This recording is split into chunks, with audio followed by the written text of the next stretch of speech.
हरे कृष्णा भक्तों, आज की वीडियो में हम सुनेंगे हमारी जो ये प्रारब्ध यानी कर्मफल, ये एक जन्म से अगले जन्म में कैसे ट्रांसफर होती है, कैसे हिसाब होती है, वो एक हम छोटी सी प्यारी सी कहानी से सुनेंगे। इसीलिए सभी से रिक्वेस्ट, स्किप ना करें, पूरा देखें। एक राजा अपने 3 मंत्रियों को एक दिन सुबह दरबार पे बुलाए और तीनों को आदेश किए, आप सभी जन एक एक बोरा लेके फल के बगीचे में जाइए और वहां से सबसे जो अच्छे फल है और ताजे फल है वो बोरे भर के लेके आए। आज्ञा अनुसार तीनों मंत्री बगीचे में गए। अब हर किसी की तो सोच अलग अलग होती है। पहले मंत्री ने सोचा कि मैं राजा के लिए अवश्य ही सबसे अच्छे फल और ताजे फल लेके जाऊंगा। ये तो ढूंढने में मेहनत लगेगी।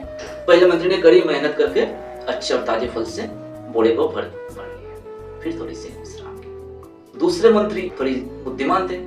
उन्होंने सोचे राजा इतने व्यस्त इंसान हैं, वो कभी भी हमारे बोरे को खोलकर एक एक फल के निरीक्षण कभी नहीं करेंगे, नहीं कर पाएंगे। इसीलिए उन्होंने क्या किए, अच्छे और ताजे फल तो लिए, साथ में नजदीक में जो कच्चे सड़े गले फल भी पड़े थे वो भी ढक ढुक के बोरे में भर दिए और पेड़ के नीचे लेट के एकदम आराम करने लगे। तीसरे मंत्री भी बुद्धि वाले थे। उन्होंने भी वैसे ही सोचा, राजा व्यस्त इंसान है, वो कभी भी बोरे खोलकर देखेंगे नहीं, सब गोदाम में रखने के लिए बोल देंगे। इसीलिए उन्होंने क्या किए, उन्होंने और बुद्धि चलाई। उन्होंने क्या किया, पहला आधा बोरा वो घास पत्ते से भर ली ठुस से, फिर कुछ ताजे फल और कच्चे गले भी भर के वो भी दूसरे मंत्री की तरह आराम कर। शाम हो गई थी।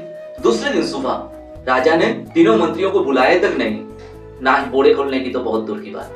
उन्होंने सिपाही को बुलाए राजा ने और बोले सिपाही से, इन तीनों मंत्रियों को अपने अपने बोरे के साथ अलग अलग कारागार में 1 महीने के लिए बंद कर दो। बंद कर दिया गया।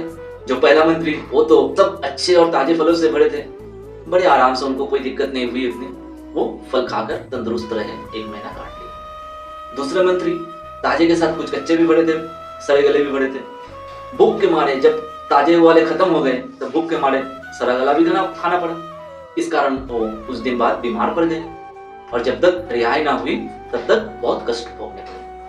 उधर तीसरे मंत्री क्या किए थे, आधे बोरे तो उन्होंने घास और पत्ते से भर लिए थे और बाकी कुछ ही ताजे थे और कच्चे गले थे। तो उन्होंने तो कुछ दिन बाद भूख के मारे मृत्यु को ही प्राप्त हो गई। ये थी हमारी कहानी के अंत हो गई। पर इस कहानी से हमें क्या सीख मिलती है दोस्तों? हम सभी, आप बोलो मैं बोलो, हम सभी उस राजा, इस जगत की सृष्टिकर्ता, उस राजा भगवान की सब एक एक प्रजा है, एक एक मंत्रियां हैं।